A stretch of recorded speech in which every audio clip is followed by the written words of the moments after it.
Coffee, we take pride in offering you the very best of beans across the world, blended and roasted to perfection, giving you superior quality and satisfying and flavorful taste.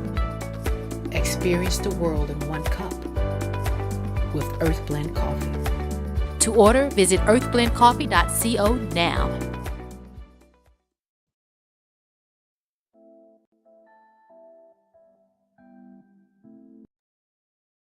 Good evening. Good evening. And welcome to Economically Empowering Our Community. Marcus, how have you been? Doing pretty good. We want to definitely take this time first to apologize to our audience. Just as everything else in life, there will be some delays that'll sometimes beyond our control. But we do apologize, and we want to just make sure you understand that we are definitely on every Tuesday at 5:30.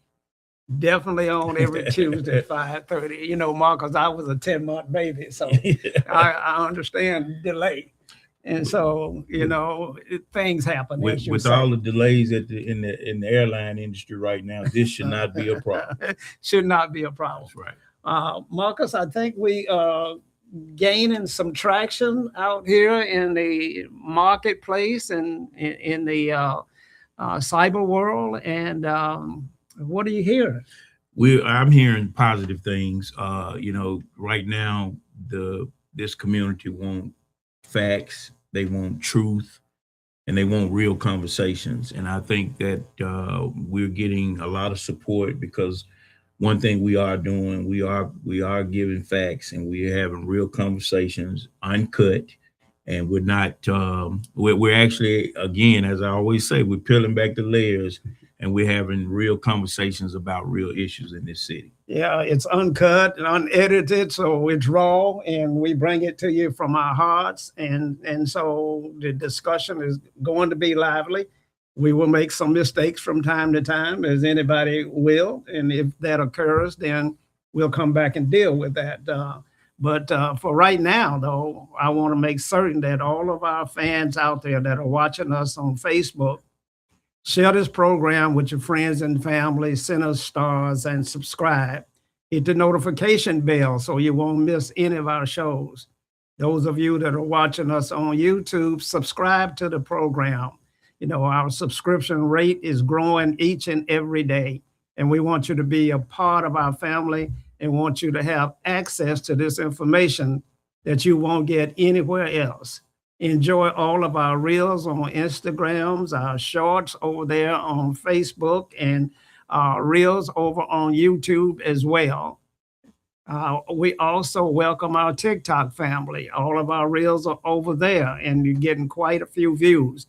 You know, we get 500,000 views every 2 weeks on this podcast show, and that's tremendous, but we want to get that number well up over 1 million. And so with your help, we're going to be able to do that. You can call in the show at 601-387-2684 and join us in this lively discussion. Don't forget that we also are streaming live on the internet radio station on this particular show and others as well. So those of you that don't have your laptop there but are getting your internet through your car radio, you'll be able to listen to this show as well. So Marcus, let's get right into it. You sent me some information about some various bills that came through earlier, and I presented some information about a contract with Black America. So But you were mentioning to me that there was some issue with a legislative budget cut for children. Right. I saw earlier today where 15,000 child care vouchers are going to be eliminated, and that's going to be a tough hit for this community. A lot of families rely on those vouchers to pay for child care while they try to work. And I'm just trying to understand, Mr. Socrates, as to why to me it just seems like pushing someone's head in the ground, and you just steady driving it in the dirt. And that seems like what's going on with the low income and the poor people now. Decisions are being made where it's just power driving folks' heads into the ground. I mean, people cannot survive without child care vouchers. And Marcus, this is not a racial issue. This No. issue affects everybody the same. And so we wonder why the legislature and the governor saw fit to do this. Do you have any inside information on why? No, I just think I told somebody about 3 weeks ago, I don't ever want to hear a conversation come up about gangs anymore, about Crips and Bloods, because Democrats and Republicans are far worse. Decisions are being made based on party preferences. It's not based on the quality of life for people. My political career and journey has always been about doing what's right, not what's popular and not what's political. And I just think that a lot of decisions are being made.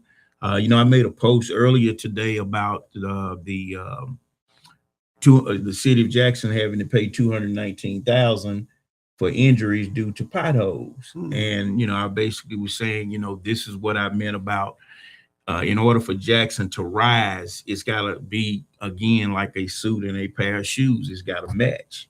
And so with 2 African-American companies here locally in the city of Jackson with state-of-the-art pothole equipment, and you having to pay out $219,000 because potholes are not being fixed, that's not matching, you all. That's not being of good service to the citizens, and it's also not supporting your businesses in the city. So a gentleman came on and he responded and said, why everything got to be African American instead of not American? And I told him again, this is not my post has nothing to do with black and white. It's about local. If anybody know me, I've been promoting local for about 3 or 4 years, because not only are there African-American businesses struggling in this city, there are Caucasian businesses struggling as well. And so, but then we also have to look at the reality of this thing. It's not, black folks didn't create 80%, the statistics, 80% African-American in the city of Jackson. It just so happened to be that way. It's more of us in the city than it is Caucasians. And based on those numbers, we should have a bigger voice in this city. There should not be a table that does not include us, the majority of us. And decisions are being made in this city by representatives who do not represent Jackson, Mississippi, who are Republicans. And that's, to me, that's not Jackson rising. They're a representative from the coast and a representative from Hattiesburg, Summer, all those places should not be making decisions for Jackson, Mississippi. And if we're going to be real and honest about the situation, y'all, we gotta be honest about what's not right and what's not fair. Well, Marcus, you're absolutely right. And I had the opportunity to go to the Chamber of Commerce legislative brunch, where Congressman Thompson was the guest speaker. And the room was packed. It was 95% Caucasians in the room to hear Congressman Thompson speak. And so I'm reminded that, 80% of the people that we see in the room supporting and listening to our political leaders, 80% of them are nonpartisan. They are neither Democrat nor Republican. They are business people. They came to hear the congressman speak because he holds the keys to economic opportunities. They didn't come to hear him speak because they are proud to know him or that they have some type of affection for him. They came to hear him speak because he is the gentleman that represents them in Washington, and he should be able to bring economics back to our city. And the congressman said in one of the interviews that I had with him, he said that when asked a question about the Jackson Water Authority, he said it is totally unfair for Jackson to have representation authority over his water from those that do not live in the city. He said it's totally unthinkable that we would have that kind of configuration. He said it's wrong, and the city council should fight against that with everything that they have. Now, Marcus, I'm told that the council has an opportunity to either vote to accept this authority or to deny it. Have you heard that? I've heard that. I also saw today where I think a couple of council members are upset because they did not appeal the 12% increase rate. And I think they may have missed the deadline on that. And so, you know, it's very obvious. We do not speak out. We do not step up to the plate, and we do not get on the front line enough around here for our city. You know, like I said, it's almost like it's from another space for the minority to be making the majority decisions. Mm-hmm. Mm-hmm. And so, you know, and like I said, it's not a black and white issue at all. It's a matter of apples to apples, oranges to oranges, and looking at the numbers. We could, if there was a city that was 80% Caucasian, you best believe 20% of the African Americans would not be making decisions for that city. And so why should that be an exception here? Yeah, I never understood that. I think that we should get the best leadership that we can find in our community that represents us. Now, the best leadership that we can find, that means that we're going to pull from a diverse pool because there are blacks and whites in our city. And we want to have diversity on our board, then we find white leadership that resides inside of our city. But when you start making decisions for Jackson and you don't live here and you don't pay taxes here, then that gets to be a real problem. And, you know, I think there's no better than the two of us that can attest that diversity works in this city. We have definitely been a part of some awesome, diverse groups that have gotten some huge projects done in this city. And again, that's why I want to continue to stress this is not about black and white at all. Right. You know, I think some Caucasian people in this city that can attest that we had good working relationships on a lot of different opportunities that we've had in the city. Well, Marcus, it's just for everybody that's viewing this, whether you're black, white, or whatever, if you have a population that has been underserved and has been deprived of opportunities and that represents the lowest rung on the ladder, then it just stands to reason that you got to have policies and programs and procedures that address that population. And in Jackson, while we are 80% of the population, Black folk get less than 10% of contracts for goods and services. They get less than 1% of contracts at the state level for goods and services. And we just got to fix that. You know, we get, if we want to change Mississippi, move Mississippi from the bottom, then we have to deal with what's holding its back. And it's the lack of opportunity and participation in this economic forum by Black people. Well, we say the math ain't math. The math ain't mathing. The math is and not we math. want to make the pie bigger, That's not right. make it smaller. That's right. And we got to have people that are thinking outside, that people that are thinking about ways to grow the economy, not to defend their position in the economy, Marcus. Mm-hmm. And so I know we're going to get that done, but Marcus, we have a lot to talk about. Now, you say that it's not about black and white, but I'm going to say it's not about black and white. it's about black and black. Black folk got to do better for themselves. That's right. They got I would agree with that. They got to do Yes, sir. better for themselves. That's right. White folk understand that you're supposed to take care of your own. They're laughing at us when we don't do that. They're wondering, how do they ever think they're going to get ahead when they don't take care of themselves?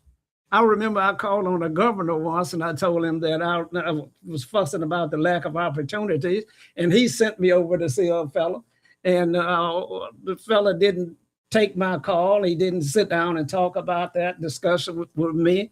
And I went back to the governor and I said, I can't get anywhere with this person. And he says, well, what do you want me to do? If your own kind don't talk to you, don't help you, then how do you think I should? And I said, Governor, you got a point.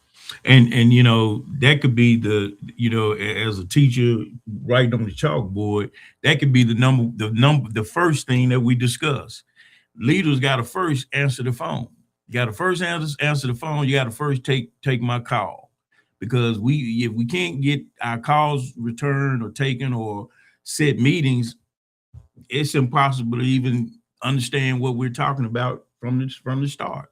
And they have to reach out to us. That's right. They need to have outreach communities to where black leaders, both in the county and the city and the school district and the airport authority in particular, they say that these are the opportunities. These are the things that we're buying. These are the things we're procuring. These are the contractual opportunities that are coming up in FY 2026. We want y'all to be ready. But the strangest part about that is they don't have a problem. They get an A+ when it's time to volunteer or they need help supporting, a outreach cause. The Rolodex automatically rolls, when it's time to call us. And so I like when they call, but we have to continue to be afforded opportunities. So when you call, we won't hesitate to say, let me get back with you. That was a time we didn't have to hesitate. There was a time calls came in. We want to show appreciation to the Public Works Department on the good job they've done, and we want to see if y'all will help sponsor this picnic for them. Within a matter of probably an hour, the mayor had all he needed to have an awesome picnic for the Public Works Director. I mean, those are the type of things we've experienced, and it's just.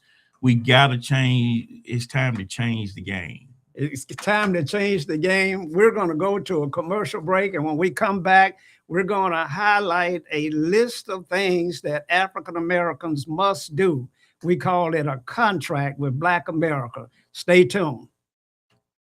Socrates Garrett ENT.com is a diversified firm specializing in recycled aggregates and crushed concrete. Socrates Garrett ENT.com's recycled materials provide the construction industry with significant economic and environmental benefits by recycling clean concrete rubble into M.Dot grade rock materials. Recycled aggregates and crushed concrete can be applied to driveways, road construction, bank protection, parking lots, general bulk fills, and more. By using Socrates Garrett ENT.com's crushed concrete products, anyone from homeowners to general contractors can help reduce landfilled concrete waste, conserve natural resources, and gain significant economic savings on materials and disposal costs. For more information, please call 601-896-0084 or visit us online at SocratesGarrettENT.com.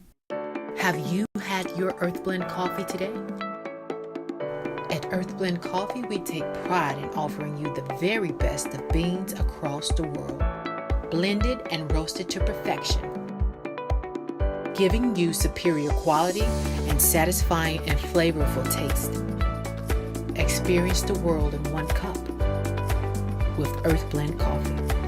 To order, visit earthblendcoffee.co now. And we're back. Marcus, I want to talk about a contract with Black America. Okay. There are several items here that's listed in this contract. And so what I want to do is just briefly list them, and you can see them on the screen. And then we're going to talk about these. We can't get to all of them today, but we'll talk about them as the shows go on. But the contract with Black America should be about building a strong economy in the African American community. A strong economy in the African American community. To do that, we must control our dollars, one. Two, we must have a contract with Black America worldwide. Otherwise, we cannot, when you don't do business outside of your community, then your chances of building an economy is not very good. So we must do business worldwide. We must train each other and partner with each other. We must stand together in the face of discrimination of any Black business. The discrimination is going on now with Black businesses that participated in the Siemens contract, and we're going to talk about that ongoing. That should never happen. We should build our own restaurants. We have to feed ourselves. We must create our own auto dealerships. We must build our own houses. We must build our own churches. We must finance everything we purchase. We must start our own farms. We must not be concerned with what others are doing and doing to us. We cannot get distracted. We must provide neighborhood security. We must control all essentials to life. That's food, shelter, water, and air. We must challenge the status quo and challenge everything that gives us a way out. We don't want a way out. We have to hold the line. We have to stand firm. Slavery would have ended early when there were more slaves than non-slaves in Mississippi. We must make our children work. We must remove video games from our children's life. And we can't let Mexicans or anyone else outwork us. These are the things that we have to agree with and come to terms in the Black community. And it's a contract with Black America. And these are some major items that have really affected our community over the years. When you really look at, I mean, just some of the things, we must make our children work. That right there, if you did a survey of the number of kids that cut grass these days or made to wash dishes after you finish eating dinner, if you did a survey of the number of children that are made to come to the table and actually eat dinner with the family every evening, there are several things, and I really hope our listening audience really take a look at this list here. Well, Marcus, today I want us to focus in on building our own churches. How many churches in Jackson, Marcus? Quite a few. Quite a few. Quite a few. On every corner. More church, liquor stores and churches proliferate our community. That's right. How many Black contractors have their churches created as a result of building all these churches? Not a lot. I've been blessed to do a few, not a whole lot, but that number is very, very low, very low. We should have a major Black contractor in Jackson, Mississippi, who specializes in building churches. Well, sometimes my mouth get me in trouble because I wasn't taught to be careful what you say when it's right. First thing we got to do is we got to sit down with the pastors, all of them, and get a clear understanding. Do you want to be a businessman or do you want to save souls in our community? Now, it's not a problem with you doing business outside of that, but the primary goal should be saving souls and being a community activist when issues come up in the city. But we have ministers trying to get contracts more so than we do, fighting with us, competing with us, and that needs to change. That needs to change. Everybody's got to stay in their lane. Yeah, everybody's got to stay in their lane. But Marcus, let me disagree with you a little bit here. Mm-hmm. A church is a business, mm-hmm. And so when you take up millions of dollars annually from the congregation, you have a responsibility to put some money back into the community Every time you have a church that needs to be remodeled, every time it needs janitorial services, every time there's an opportunity to spend money in our community, the members in that church and community at large ought to be working. Now, if our pastors don't preach that, Marcus, if they take up all this money and on Monday morning, they take millions of dollars down to the white banks and install and deposit that money in banks, those same banks won't loan any monies back in the Black business community. Why would they do that, Marcus? Well, I agree with you from that standpoint. I guess to make myself a little more clear, I'm basically saying the preacher of the church should not be down at City Hall trying to get a contract that contractors do it, the job that they do every day. Now, should he be in that pulpit preaching business, wealth, and and making sure that contractors in his congregation that's tithing and things like that are getting opportunities? Oh, absolutely. I truly believe in that. But I'm basically talking about the part of the actual head of a flock, the preacher, trying to do business. Well, now preacher has to work, Marcus. Yeah. Many of them don't have salaries large enough to sustain their families from the congregation that they represent. Some of them only have 25 members. Well, if he needs to work, come talk to me and I'll gladly give him a subcontract. But I don't want him trying to be a general contractor and expecting the general to tithe as well. I think that religion is the biggest business of all, Marcus. Mm-hmm. I think from my readings and my understanding it from a historical context, the Catholic Church had more landowners and businesses than any other entity, and probably still does. Mm-hmm. And so religion is a business, Marcus. It's a big business. It's probably the largest business that we have in our community, mm-hmm. larger than our city and county government. Absolutely. But we got to really hold these people, our ministers, to the fire when it comes to what they ought to be doing. I understand that we have a caller.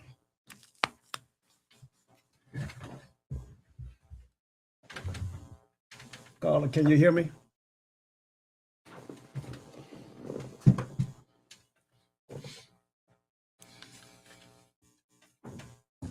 Can you hear me, caller?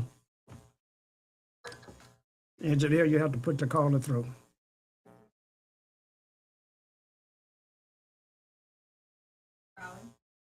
Caller, you on the air. See if it's the earpiece. Can you hear Marcus? See if the earpiece.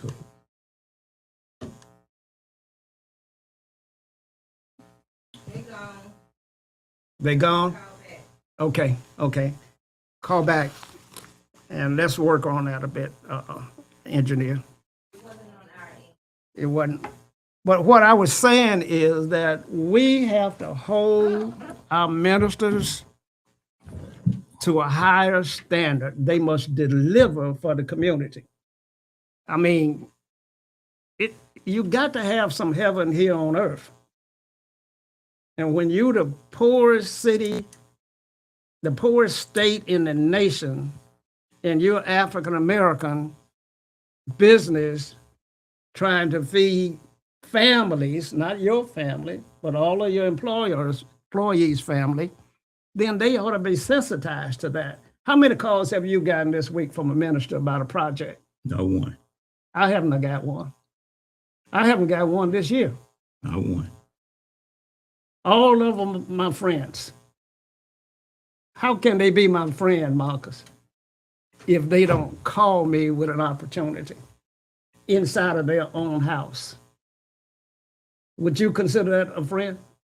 No, it'll be tough. It'd be hard. It'll be hard to consider that as a friendship.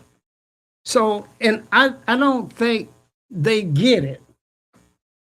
I don't think they understand that their role is to make sure that the community is healthy. And you can't be healthy if you don't have the ability to sustain the community. Let's try to call again, Marcus. Call you on the air.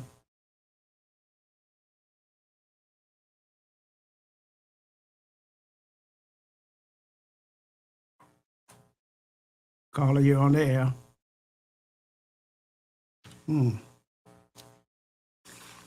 Engineer, I don't know what's happening with that, but we're not getting the calls through here. Are you getting them in there? Okay. So anyway, we'll work through that. We apologize for that. But it's important that we hold in this contract with Black America, the churches is the number one opportunity for our business. Marcus, we should be paving the parking lots. We should be doing all of the routine maintenance. There should be a large roofing company that's African-American owned with all of these roofs in these churches. We should be supplying all of the janitorial supplies. When I go to New Horizons Church, I see one white sister in the congregation on a consistent basis. One. But when I see work getting done, I see white contractors doing all of the work.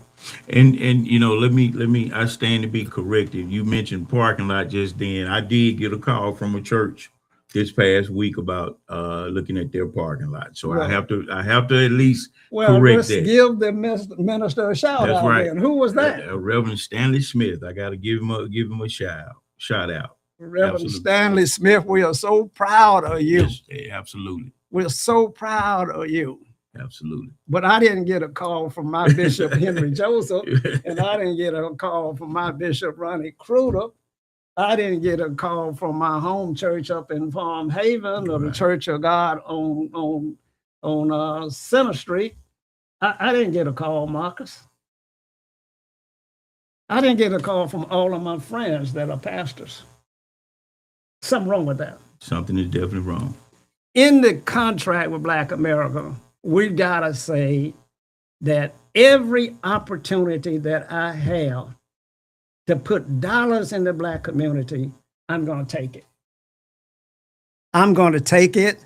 I'm gonna have the funeral homes understand that, you know, that their responsibility is to make certain that our people are treated fairly and that every subcontract opportunity that comes with that is forwarded the African-American community. And by not having a contract such as this is what has really dried up a lot of small rural towns. Exactly. By not these things right here. These things are important. Jackson is on second base. These things are important. And we're dealing with the churches, but we're saying we you know, there are at least 15 items here.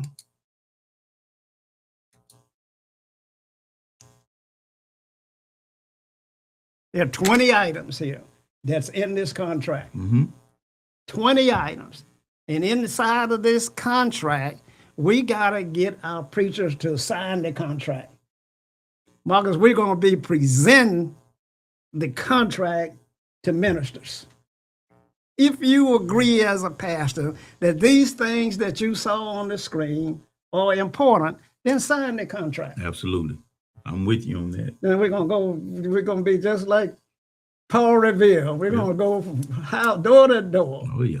Saying the contract is coming. It's definitely time to hold people accountable. It's time to hold people accountable. It's time to be transparent. And you know, these are exactly the things that our community needs. I grew up in an era where I saw a lot of this. Right. I saw, you know, people supporting businesses and, you know, children understanding that you got to learn how to work. You know, if those little side hustles is what I call them. If you learn at an early age how to cut grass and learn how to paint, things like that, you'll never go hungry. You Never go home. You never go hungry, Marcus, and it's the church's responsibility. Do you realize that all of the money that's collected on Sunday is deposited in non-Black owned institutions on Monday? Every single Monday, preachers march to the bank and have collected the money out of the community and deposited it in a non-African American owned entity.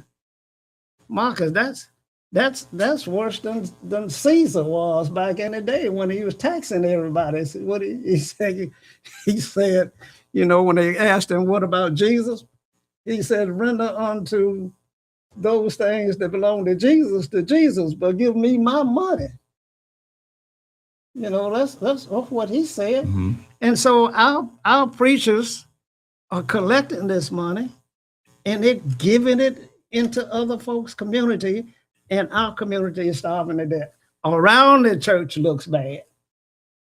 Around in the neighborhoods around the church are deteriorating. So, Marcus, you often hear me talk about economic engines. A church is an economic engine. Absolutely. If the surrounding area of a church is deteriorating, is something wrong. You got to check and see where the money is going. So we're going to talk about these 20 items, and we're going to try to get through more than one per show, but we got to get our politicians to sign a contract with America. Marcus, we had a meeting at New Horizon Church back when Lumumba was mayor.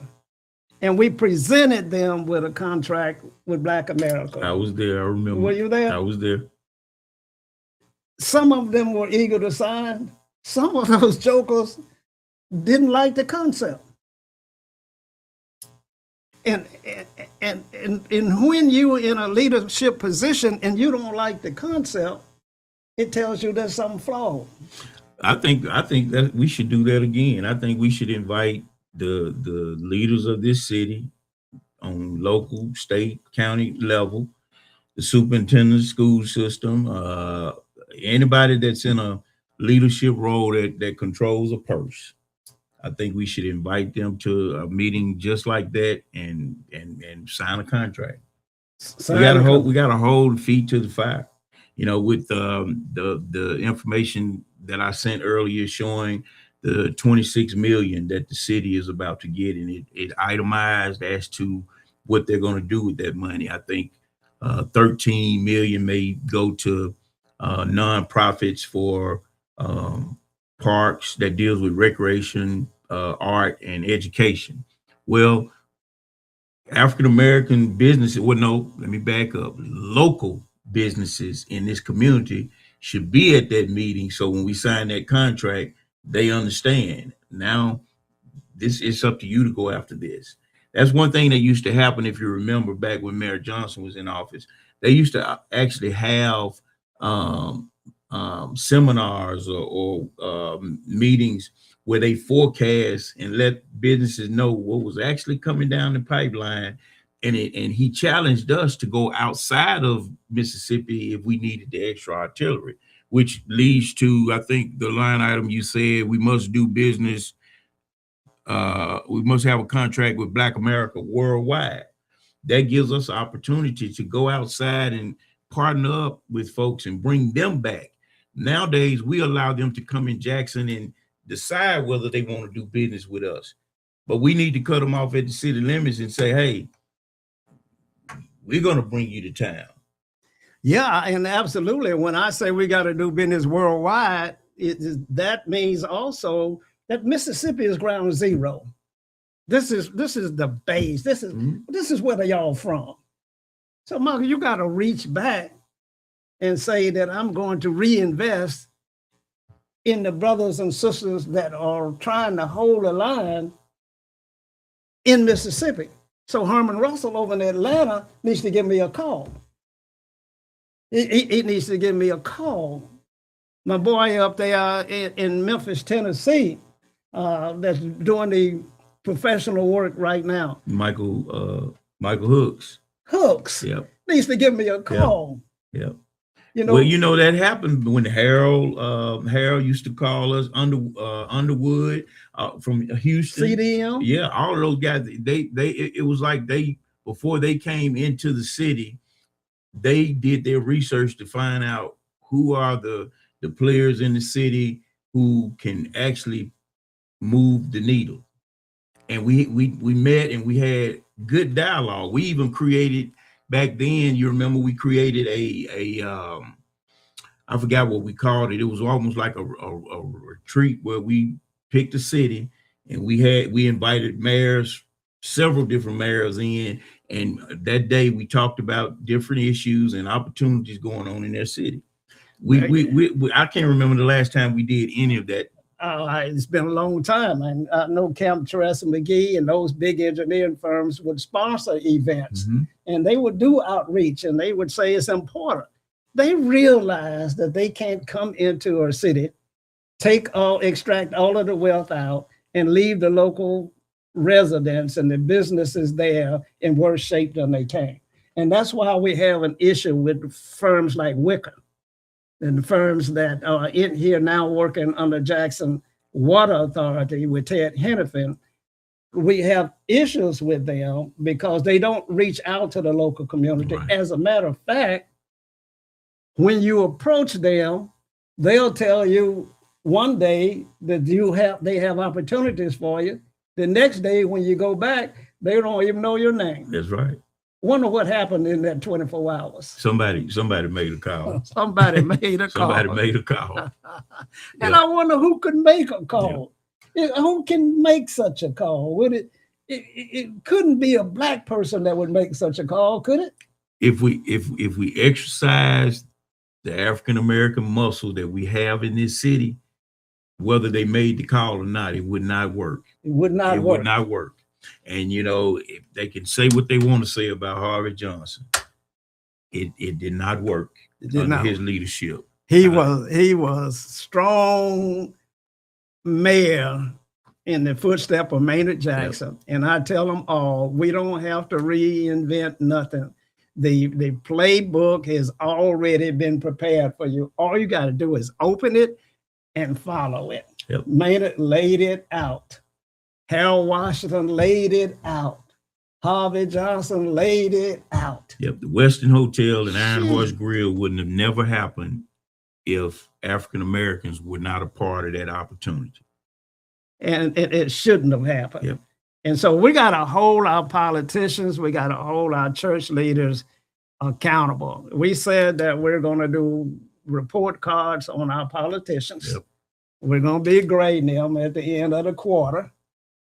And so they want to do it quarterly so they have an opportunity to improve. They have an opportunity to get their homework assignments. They get their homework assignment and they got a chance to improve. Increase their study habits. Increase their study habits and get better grades. Right. You know, I like that. We want them to get great grades. That's right. We want them to get an E for excellent. Yeah, I'm right now they got an I for incomplete. Right. I'm finding a lot of humor in this, but I want to make sure the listening audience understand that this is what we're doing on the front line, y'all. It's just that serious. We got to start holding folks accountable in this city because guess what? The young people don't even want you to talk to them about staying here. My children all in Atlanta. And they surprised me yesterday when we had a conversation about possibly coming back home, but they gave a laundry list of the things that's got to happen in order for that to happen. And we need some of these young, bright, innovative people to come back home or stay here. We got to. And in order to do that, we got to put this contract in force and in action. Marcus, our time has come to an end. As always, it flies by. You know, you and I have chosen a path to take on the resistance that's going to come our way, all of the arrows that are flying now. And I haven't been over to Jackson Jambalaya to see how bad they cutting us up over there. And I haven't listened to my friend Clay Edwards over on the radio station, Kim Wade, but I know they chopping us up real Oh bad. yeah, they chopping us up. And I say to them that, you know, I'm trying to have a black on black conversation so that I won't need to ask you for anything. I'm trying to say that our house is capable of providing all of the opportunities that we need. It shouldn't be that way. It should be that we are one big family, but we can't have families when we the Hatfields and the McCoys. Right. You know, we probably need, somebody needs to get married inside of both groups.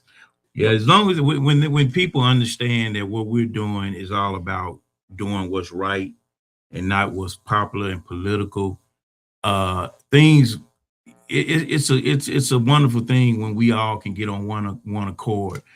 Prime example, Don Staley, the way Coach Gino did her this past week at the tournament, and to see the amount of Caucasian people who have tore him out the frame on social media, because that has nothing to do with about, it's about right being right. Of course, we know it had a lot to do with color, but a lot of people don't look at color when it's about right. And you know, to see people get on one accord and really just let him know that, man, you know, that was totally disrespectful.